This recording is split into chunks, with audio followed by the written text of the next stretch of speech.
How to build a Town Hall 10 base in Clash of Clans. So many people requested to have a follow-up video for Town Hall 10. We are going to build a base completely from scratch, going through my thinking process as well as what to look out for, and I will also answer a few of your questions under the last video. Let's start right off, and this time we are going to build once again a symmetrical base, and this time it will be a diamond base. We start off by placing 4 buildings with 1 tile in between. And then I place a wall around it, so I have a perfect core compartment. And the advantage which this brings is that from the bottom side is that the Archer Queen cannot reach, for example, the Wizard Tower only if you were to place it from this side. So that's exactly what you want to watch out for. If you, for example, have 3 walls instead of 4, then you can see the Archer Queen can reach the Wizard Tower, which of course you do not want. On the last video I saw that someone asked why am I building symmetrical, what's the benefits of having a symmetrical base instead of a non-symmetrical base. I would say there are only 3 Town Hall levels where a symmetrical base is always better than a non-symmetrical base. That would be Town Hall 11, Town Hall 12 as well as Town Hall 16. On these Town Hall levels, I would say it's a fact. If you want to build a good base, you have to build a symmetrical base. It just makes the job a lot easier. On the other Town Hall levels, for example, Town Hall 9, Town Hall 10, Town Hall 13, 14, 15, I would say it all comes down to personal preference. Whatever you like to build, just build it. It doesn't matter if it's a symmetrical base or a non-symmetrical base, both are going to work equally good. But now let's start off with a few more of these compartments. One to the right side, one to the left side. I mean one to the bottom side, now as well one to the left side. There we go, one more wall. Another one right here. And now we're going to close the sides as well, like this. And now we have, I would say, a relatively solid structure where we are going to keep building our base from. I would say we need 1 Inferno Tower on the top side and 1 Inferno Tower on the bottom side. So that's exactly what we are going to do. We have 1 Inferno Tower right here. Once again, have 4 walls in every direction, so the Archer Queen cannot reach it. That was stupid. Like this. As well as on the top side, we do the exact same thing. And with that, how many walls do we have left? 67. Then I'm going to place another wall ring to protect this Inferno Tower with 1 more layer. Perfect. And now, hopefully, I can also place a few walls like this. Can I place another wall here? I should be able. Yes, perfect. Wow. With that, we already have a relatively solid structure. And now we get to I would say one of the most important things on Town Hall 10 base building, and that is the Town Hall. You do not want to place the Town Hall in the middle of the base like, for example, you would do on Town Hall 16, because then with a battle blimp, with a log launcher, with a wall breaker, you can go in from any side. You can go in from the bottom side, from the right side, from the left side, as well as from the top side, or from any of the sides, basically, not necessarily from the corners, but from every side you can enter with any of the siege machines. So therefore, you want to place your Town Hall in one of the corners. That's exactly what you want. And that will make your base a whole lot stronger. And on this base, I would say it's probably best to have it either on the 12 o'clock side or onto the 6 o'clock side. And I think I will prefer the 6 o'clock side, because if I place it on 12 o'clock, I think if I place like the Archer Queen here as well as the King here, this is most likely too much value, I would say. Or will it be? Maybe also I can also use the clan castle to like limit the amount of value you get with a hero dive here together with a wall breaker. So the rest of the base I can easily trap for Hawk Riders. I think that's exactly what I'm going to do. I'm going to place the town hall at the 12 o'clock corner. So any Hawk Rider attacks will come in from the 6 o'clock side to take out both the hearth as well as the clan castle. That's a great value. But then hopefully the rest of the base will be too much for your Hawk Riders. Together with good Springtrap placement, you should be able to defend it. Now let's come to the next most important defense on Town Hall 10. And that would of course be the air defenses. On Town Hall 10 you really have to watch out. What am I offering when it comes to zap value? You really need to watch out for zap value. If you have a air defense together with another air defense, for example, if I place the air defenses right here, this is insane zap value for dragon strategies, as well as if I, for example, were to offer a sweeper together with an air defense, that value is once again way too good, you can't offer that. So therefore, how would it be if I place... I would probably place the air defenses like this. I think this looks quite okay. I think this air defense setup looks quite alright. Now we need to come to our expos. And I would say one expo right there. One expo right there, and probably also one in the core. The question is, do I place one in the core or do I not? That's the big question. How do I like the core expo? I could maybe also do something like this. Have the expo right here. And then maybe the Barbarian King on 12 o'clock. To make it even harder for the dragons to go through that section of the base. I mean, not dragons, Hawk Riders. So now you would come in from the 6 o'clock side. And you would have the backend Barbarian King. Which is of course going to do at least some work. Now sweepers, indefinitely place them in the core. Now the question is, where do I point them towards? I think this looks quite alright at first. But maybe I can also have it like 1 point towards 12 o'clock and 1 point towards 6 o'clock. Which is better? Which of the two is better? I would say I probably like this way most. We have one pointing towards 12 o'clock, one pointing towards 6 o'clock. So dragon attacks are most likely to come in from the side, which would have the worst pathing of all of those 4 options. Therefore, I think this is quite okay. And now I place the clan castle in the middle of the base. Now it's also a lot harder to get the clan castle. But I would also love to have the clan castle cover my queen. What if I place like the clan castle somewhat here? But then it's maybe also too far outside. I don't think I can do anything with this, with the clan castle placement, to be honest. And if I do it like this, then the zap value is just way too good again. Maybe I will just have to put out something like this. I think this is the best sweeper setup. I do think it is. Now another storage into the core, so we can have the dragons be a little bit stuck. If you were to send dragons in through the base, they will be stuck a little bit onto both the storages, which is of course kind of good. That's exactly what you want. If you then also put a few black mines into the core, that's perfect. That's absolutely perfect. Now for the bomb towers.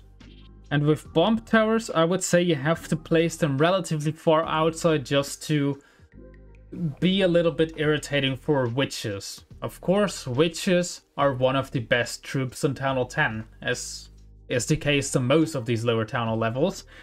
So therefore I would say bomb tower right here, as well as a bomb tower right here. The tunnel is in the 12 o'clock side, so any witch attacks will also come in from the bottom side and have the witches go outside the base. These air defenses are perfectly placed to snipe out any of the healers behind the witches, And these bomb towers are going to, of course, also going to do a lot of work. They will, of course, like snipe out some of the... They will snipe out some of the skeletons, and then the expos can do the rest of the job. But maybe I will also have to put them a little bit more outside. Just so they have a little bit more range to take out any skeletons. For example, you now see if you would have a few collectors right here. The skeletons would walk from collector to collector to collector, and they won't walk inside the range of the bomb tower. But if I were to place it here, then of course you do have a small gap where the skeletons go inside the range of the bomb tower, and they will of course then be taken out. The witches have no coverage, and the expo is then going to rain down fire onto the witches, which is of course exactly what you want. Then we can maybe top it off with a little bit more splash damage. So we have one wizard tower here as well. And then we can maybe also put one mortar down. And now we have a section with a lot of splash damage. Maybe I also need to place the mortar right here. I think that's even a little bit better. And then cannons here as well to take out the witches. I think these setups against witches look quite good so far. Now the remaining two wizard towers we are probably going to use to take down lava loon attacks. And when it comes down to lava loon attacks, you can of course make the 6 o'clock section relatively ugly for that. We can maybe have like an arch tower here, and probably also a few storages. We need a few storages right here. So we place one storage, another storage, then we place wizard tower, another wizard tower, and now we would have like a few cannons, or maybe just have a few mortars right there. And now we place 2 more storages inside of this compartment, one storage right there, another storage right there. And maybe now like 2 builder huts. And now if you were to have lava loon troops, they would go from the archer tower to the mortar, to the wizard tower, to the expo, to the archer tower, and they will completely dodge the inferno tower, and the inferno tower will do constant damage to those lava loon troops. As well as, for example, if you have hawk riders going through here, or any troop that is going to attack defenses and not every building, they will walk around the multi-inferno tower, and the multi-inferno tower will just keep doing damage towards attacking troops, hoping to get them down quickly enough. Now we just need to replicate the same thing on the other side. We have one archer tower right there, and now we can place the remaining of our defenses wherever we feel like it's good. And maybe like here, we can have a few archer towers inside the core of the base, together with a few storages. So once again, if dragons were to come in from any side, there are a ton of storages where those poor little dragons have to go through. And dragons, believe me, they don't like storages. They will be stuck for quite some time. And if you have a few expos, a few air defenses, as well as archer towers raining fire down onto those dragons, they are going to go down relatively quickly. So that's exactly what we want. Now we place a few more collectors like this. And now we need to fill up the rest of the base. We of course also need to have a few archer towers on the top side, just so we can also cover that side of the base. Because, well, if there's nothing there, then it would be a little bit unfortunate. One cannon maybe, and like another cannon on the 6 o'clock side. I think this looks quite alright, but I'm not too happy with the top compartment. I'm not too happy with this Inferno Tower setup. It just doesn't look that strong to me yet. It can probably be better. And it has to be better, because like 3 defenses inside of that compartment, it's not much. It is definitely not much, and if you send in like if you send a king in, then the king will of course be very happy to take that compartment out. But I sadly do not have an idea yet on how to fix it. Or maybe it's also not that big of a deal. I do think I have to place his archer towers a little bit farther outside. Just because, well, I am offering quite a bit of zap value if they were to be here. Then you can, of course, use lightning spells to take out the archer tower together with the air defense. And that's not exactly what I want. Maybe if I place like a few more cannons right here. Now it is already like a little bit stronger. And maybe I can also put those walls in a little bit more.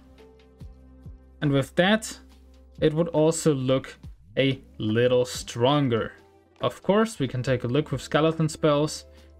The Archer Queen should not be able to reach it. And that's exactly. And that's right. The Archer Queen is not able to reach the Inferno Tower. The Inferno Tower is well protected. That's exactly what we want, of course. Now we can place like 2 more collectors inside the core of the base. And now we are already at our trash ring, or I would say one of the latest stages within base building.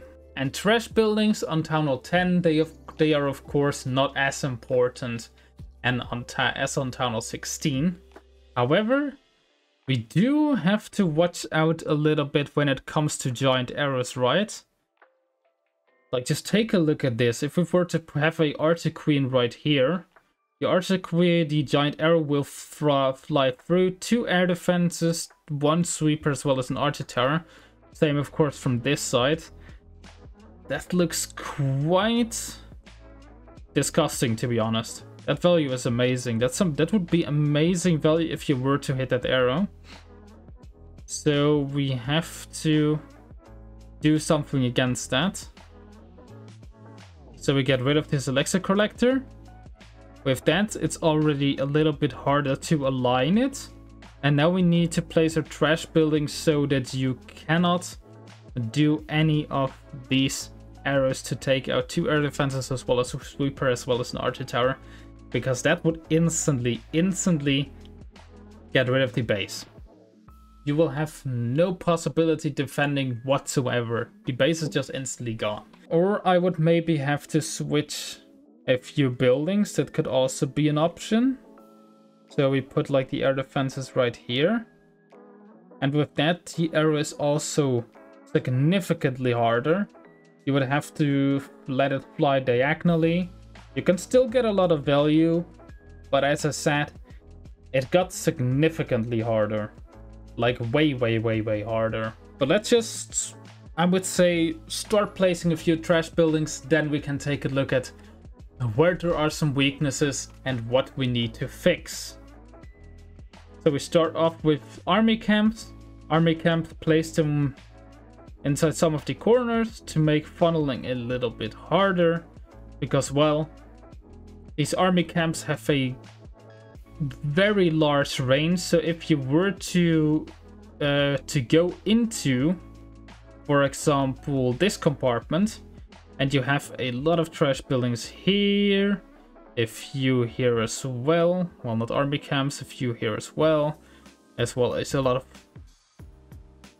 buildings right here, then if you want to go into this air defense compartment, you place your king and queen onto the army camp goes down, and it's just very hard to funnel your troops inside the air defense compartment. You need to funnel out these 4 buildings, you need to funnel out these 4 buildings, and then you can send in the your troops into the air defense compartment.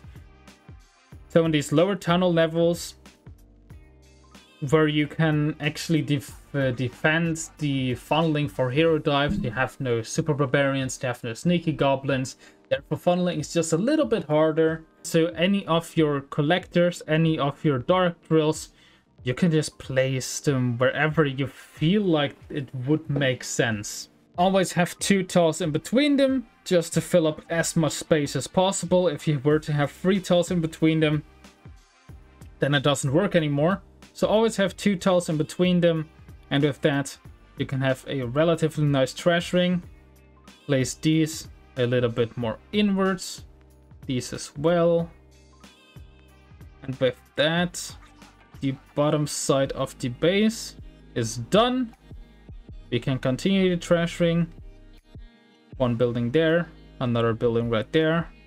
Now we place a spell factory right here, as well as a spell factory right here. Gold mine, another gold mine. Under the last video, someone also asked, what's that with a bowler bounce? Doesn't a bowler always shoot across two buildings? Yes, but let me make a little demonstration for you. I place a gold mine here, as well as a barracks here. The attack, let's say the attacking troop is the bomb. The attacker places its bomber right here. The boulder shoots across the barracks and then on top of the gold mine. It will do that, it will continue to do that until the barracks is gone. However, the barracks has less HP than the gold mine. So the barracks will go down and those rocks skipping from the barracks to the gold mine will not do enough damage to take out the gold mine. So the gold mine will be left standing. However, the barracks is gone. So you cannot funnel away two buildings with one bowler. However, if I were to switch this, then you have the gold mine on the outside and the barracks on the inside. So the bowler will shoot at the gold mine and the bowler will skip onto the barracks, and with that, the barracks will be gone before the gold mine gets destroyed. So the barracks is gone after a few boulders, then I would say 1 or 2 more boulders are needed for the gold mine, and then you have 2 buildings gone with 1 boulder. So that's exactly where you need to watch out for on these lower tunnel levels, or basically just on any tunnel level. You don't want to give away cheap funnels. And now we continue placing our collectors, one here as well as one here. And now we can place the last few buildings like this. And probably if we place our town hall in a little bit more. Not yet. If we place our tunnel like this, then we have a perfect trash ring where you cannot easily go into any of these compartments without funneling. You need to funnel first. Of course, funneling is not that hard because the trashing is just a 1-layer trash ring. You have either a 1-layer trash ring or a 2-layer trash ring. On this base, I was sadly only to be able to have a 1-layer trash ring, although a 2-layer trash ring on these lower tunnel levels, it should be your goal most of the times. However, because I have so many trash buildings, so many storages as well as collectors inside the base, it's not really possible to have a 2-layer trash ring. So a 1-layer trash ring, of course, it is. And with any last minute, of course, I think I said the word trash ring quite a few times. Now let's just place the builder huts into the corner. Maybe it will catch some attackers off guard if they forget to clear out the builder huts, and then they will have a 99% time fill because, well, you only have 3 minutes. And if the troops takes quite some time to clean up the base and there are still some builder huts left and they need to walk all the way up from 12 o'clock to 3 o'clock and then from 3 o'clock to 9 o'clock, that can maybe force a time fill. You can always hope, so it's better to have it than to not have it. And now we can already see we have a little vulnerability on this base. With some minions you can easily clean these buildings because, well, it's not covered by any air targeting defense. The bomb tower is not going to do anything, the mortar is not going to do anything, the cannon is not going to do anything, and the expo is not in range. If we were to have a archer here, that's a completely different story. But I don't think having Tesla here is too bad of an idea. I think it's quite good. I think these Teslas here could do quite a bit of work. So we place a little bit of Tesla here, and we do the exact same thing on the opposite side. We copy it. Now we have the exact same replica, right? Yes, we do. No, not yet. Now we do, right? Now it should be correct. Now, what if we place them one more inward? I think I like this a little bit more. We have one giant bump here, one giant bump here, and we can place a few small bumps right here as well. 3 small bumps in total. 3 small bumps would be the exact count you would need to get rid of witches. 1 giant bump, 3 small bumps on tunnel 10, that kills witches. So that's exactly what you want on these flanks, where witches are most likely going to enter your base. And now we have 3 giant bumps left. And those we are going, of course, to use in like the 12 o'clock section of the base. Because, as we already said, if someone were to attack with Hawk Riders, the heroes would come in from the 6 o'clock side. And you would have this section from 3 o'clock to 12 o'clock to 9 o'clock for your Hawk Riders. So that's exactly where we need to place all of our ground traps. For example, Spring Trap right here, Spring Trap right there, Spring Trap right here, as well as maybe a Spring Trap right there. I think that's a little too much, or is it? It doesn't necessarily need to be symmetrical. Of course, right-hand players are always going to attack from the right-hand side, and most people are of course right-handed, so therefore people will start with the heroes on the 6 o'clock section and then start attacking with the Hawk Riders on the right-hand side. So if you have any spring traps on the left-hand side, they are not going to do anything. They will trigger way too late. So therefore, probably having all of the spring traps on the right-hand side is not too bad of an idea. So that's exactly what we're going to do. We have a few spring traps right here. We can have another spring trap right here. We can have 1 giant bump there, as well as 1 giant bump right there. And maybe 1 more spring trap right here.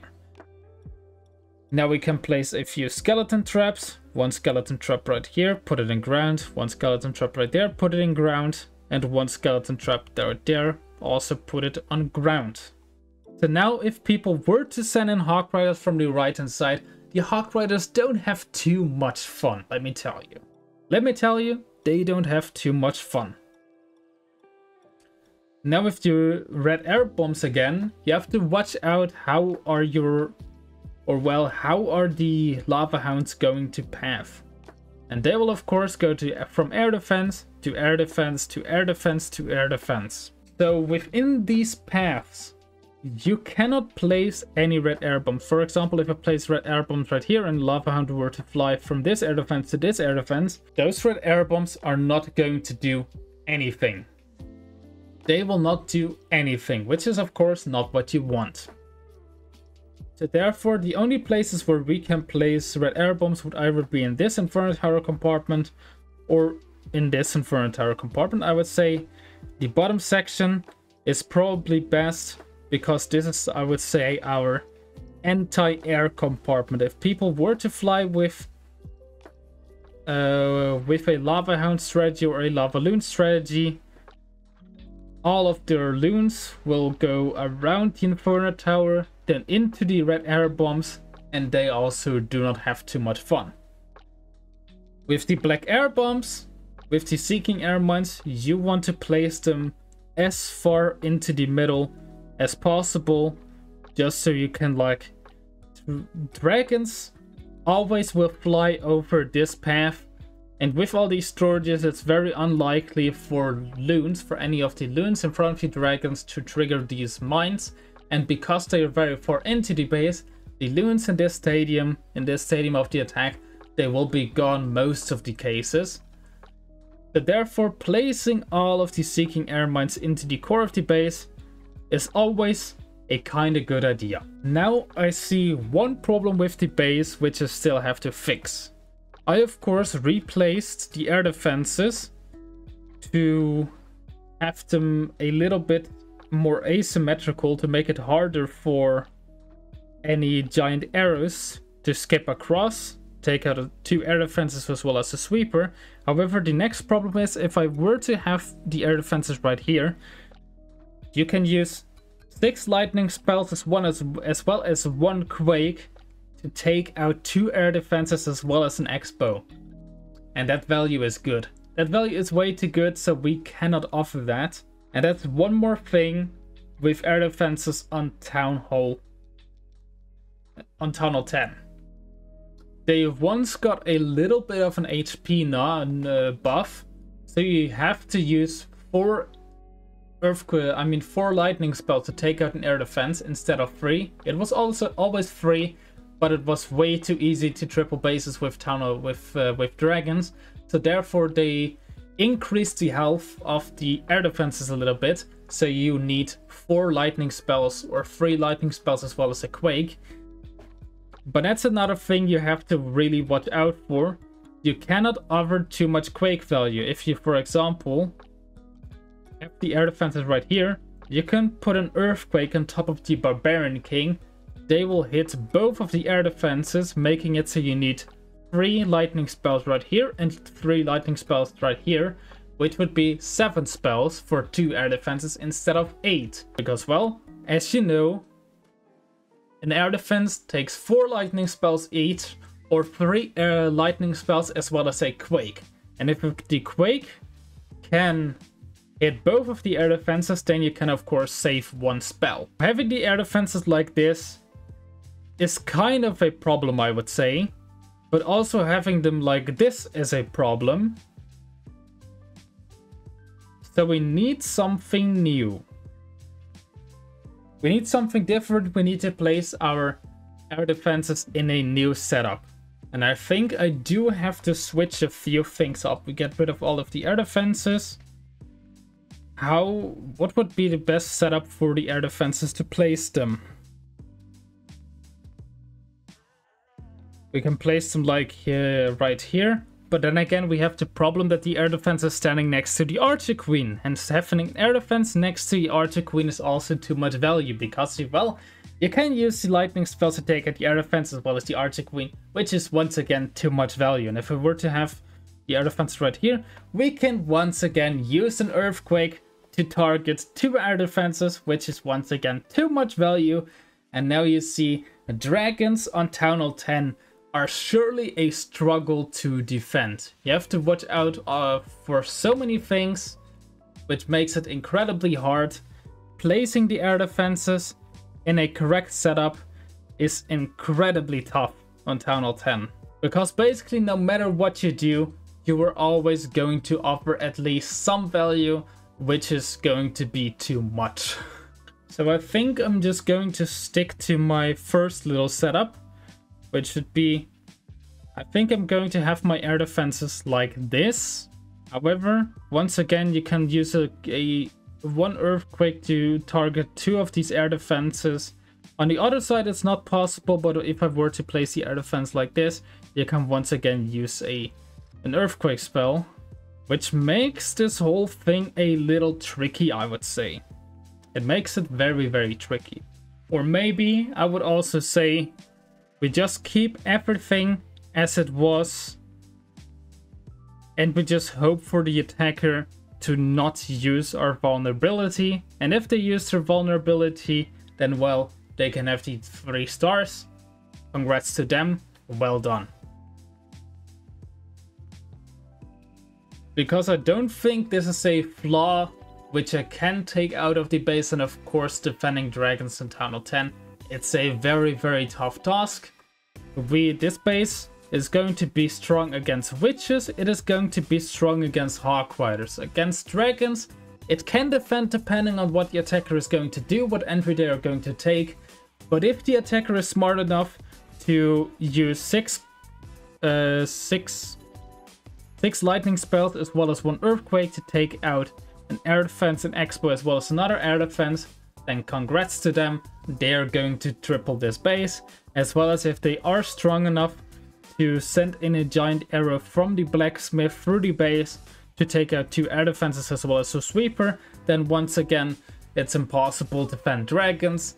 But that's the whole tough thing on Town Hall 10. It will be hard no matter how good the setup of your base is, no matter how good the structure of your base is. Defending dragons and having a good air defense setup, it is going to be extremely tough. But I once again hope you were able to take anything out of this video, learn something new when it comes down to base building. I hope this base will also be able to defend for you. Try it out yourself if you want to. Baselink, of course, is always in the description. If you want a base that's not copied by thousands of people, then take a look at our website, rhbasebuilding.com. You can order some bases of yourself there. But with that, I would say we see each other next week. Until then, see ya, take care, and bye-bye.